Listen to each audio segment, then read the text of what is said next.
Hello everyone, and welcome to my channel. I'd love it if you could leave a comment letting me know where you're listening from around the world. Also, don't forget to like and subscribe if you're enjoying this video.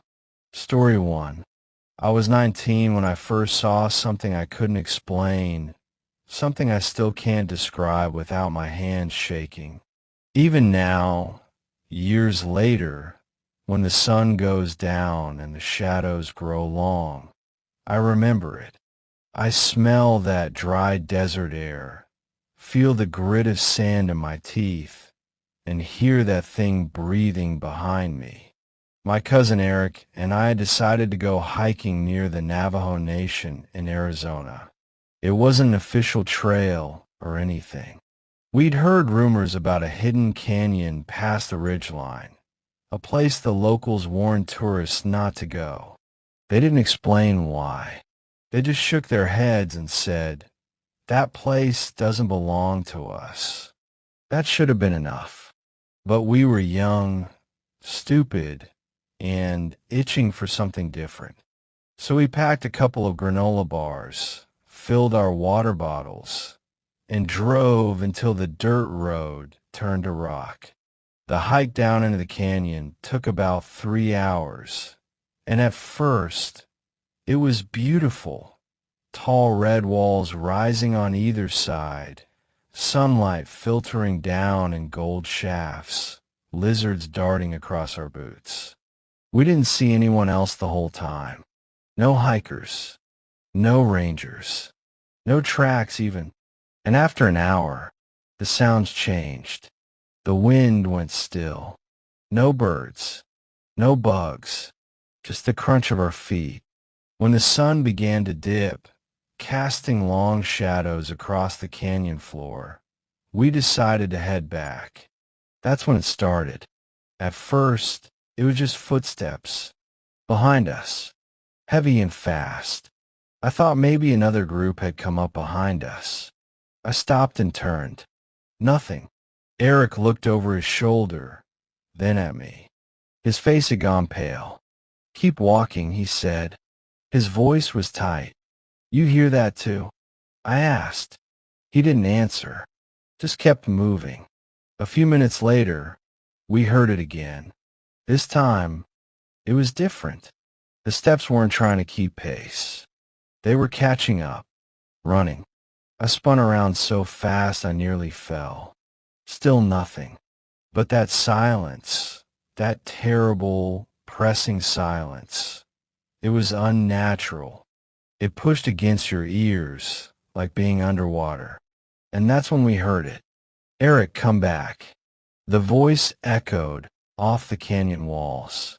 A perfect mimic of my voice, down to the slight rasp I'd picked up from a cold the week before. Eric stopped walking. So did I. Then it came again, this time from the other side. "Where are you going, man?" That was Eric's voice. Clear. Too clear. He looked at me, his mouth hanging open. "That's not funny." I didn't say that. I whispered. We both turned. Slowly. There was something standing just beyond the brush. A man, or the shape of one. It looked like Eric. Same clothes. Same face. But wrong. The eyes were too large, glossy like polished stone, and they didn't blink. Its smile was crooked, stretching just a little too far, like someone trying to copy a human expression, but not quite understanding how it worked. And then it moved. Not walked, moved. 1 second it was behind the brush. The next, it was closer. No sound. No warning. Just there.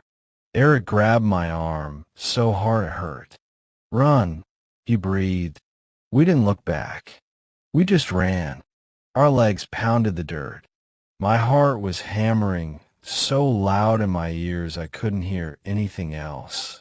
We tripped, stumbled, scraped our hands on rocks. I thought I saw something darting in and out of the canyon shadows, keeping pace with us.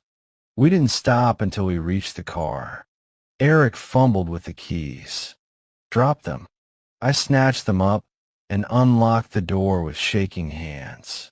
As we pulled away, just when I thought it was over, something slammed against the back window.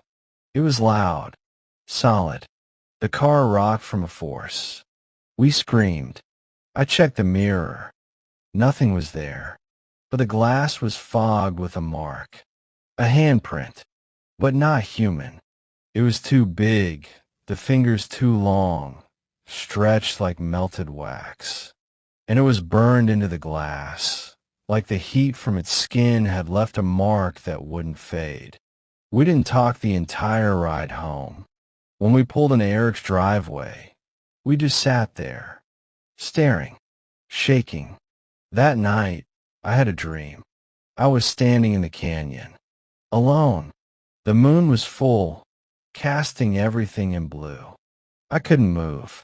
My legs felt nailed to the ground.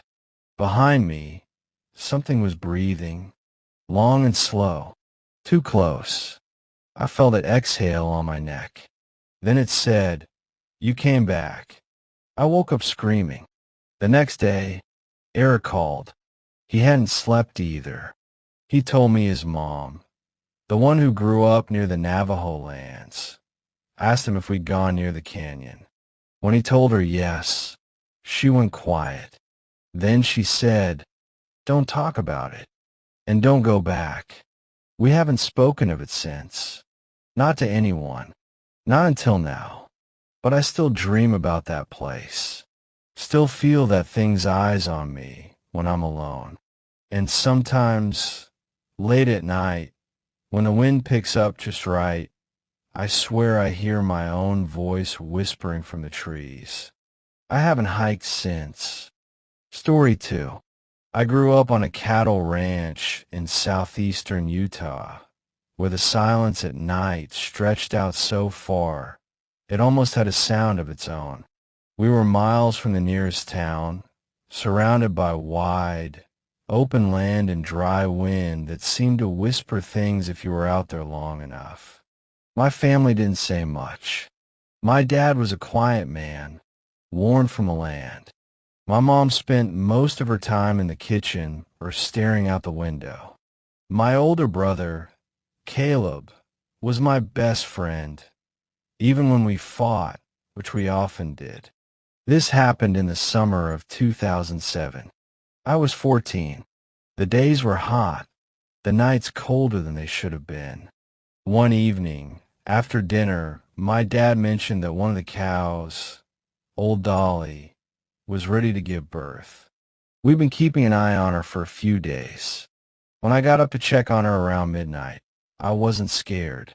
I'd walked that land more times than I could count, but something about that night made the back of my neck feel tight, like I was walking into a place I wasn't supposed to be. The moon was big and swollen, lighting up the entire pasture in this weird blue glow. I walked across the dry dirt, boots crunching in rhythm with the soft snorts and moos from the cattle. The air felt heavier than usual, like it was pressing down on me. I blamed it on the storm that was supposed to roll in later that week. I saw old Dolly near the fence. She was lying on her side, breathing heavy, but she wasn't alone. At first, I thought it was a coyote crouched beside her. I squinted, trying to make sense of his shape, but it didn't move like a coyote. It was too still, its body too long, and then it stood up. I swear to God, it rose up on two legs. It was tall, taller than any man I'd seen, thin, bony, with joints that bent just a little too far. It wore clothes, Caleb's clothes, the same flannel shirt and jeans he'd worn at dinner. I remember my breath catching.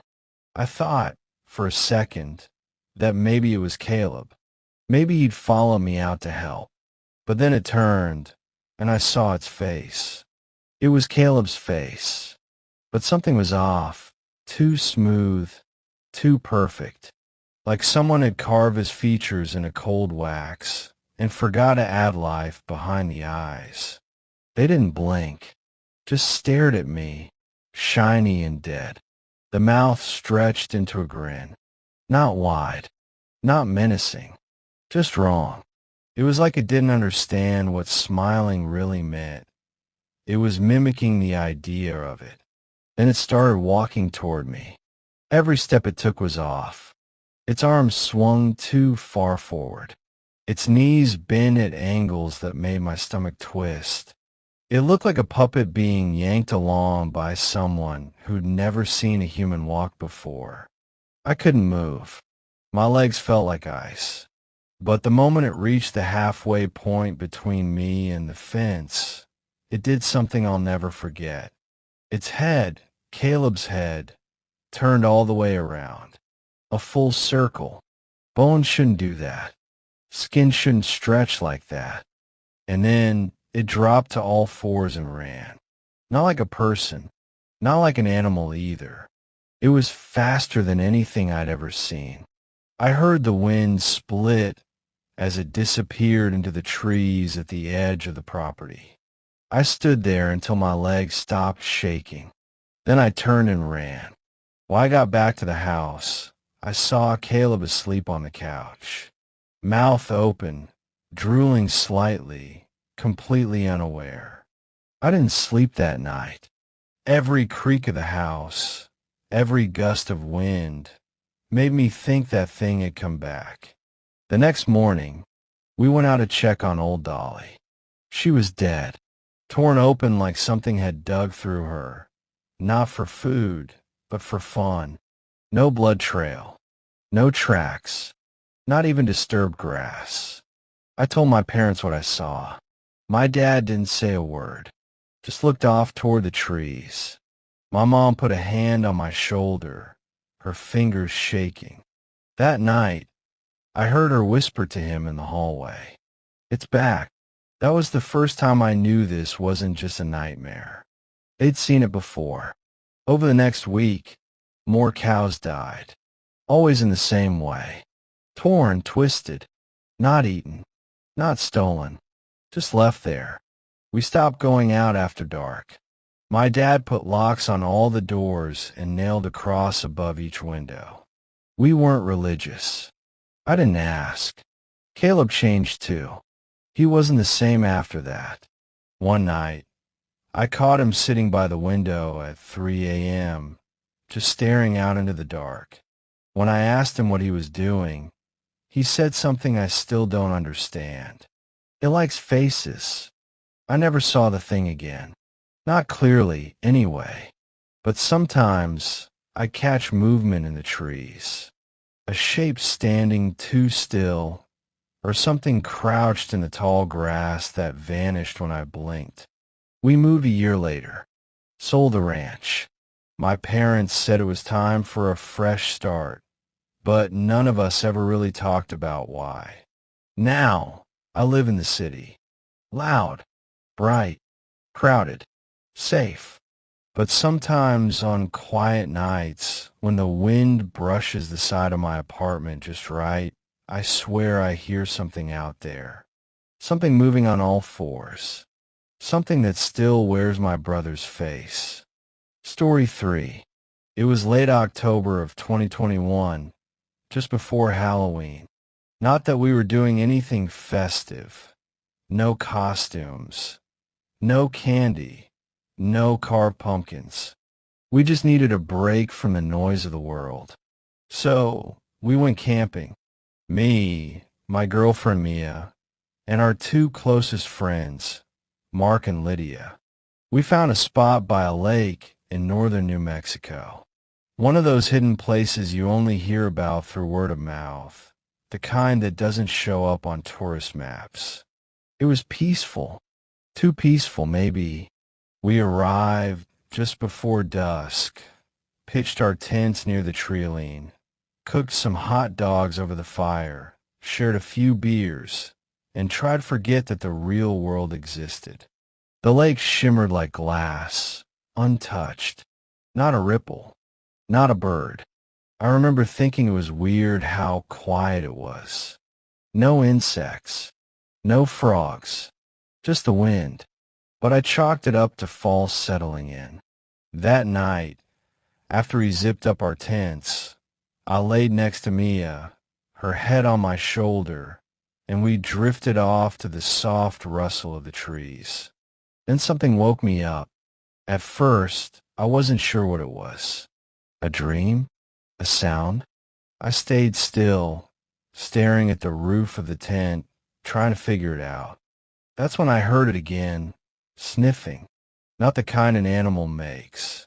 Not quick, twitchy breaths like a raccoon or a fox. This was long, slow, deliberate, like someone savoring a scent, like they were smelling us, smelling me. I held my breath. The sniffing came from right outside the tent wall, inches from my face. It moved slightly to the side, then back again, back and forth, as if whatever was out there was pacing, hunting. I turned my head slightly and saw Mia's eyes wide open, gleaming in the dark. She was already awake, and from the way she clutched my arm, I could tell she'd been listening to it too. I whispered, "Did you hear?"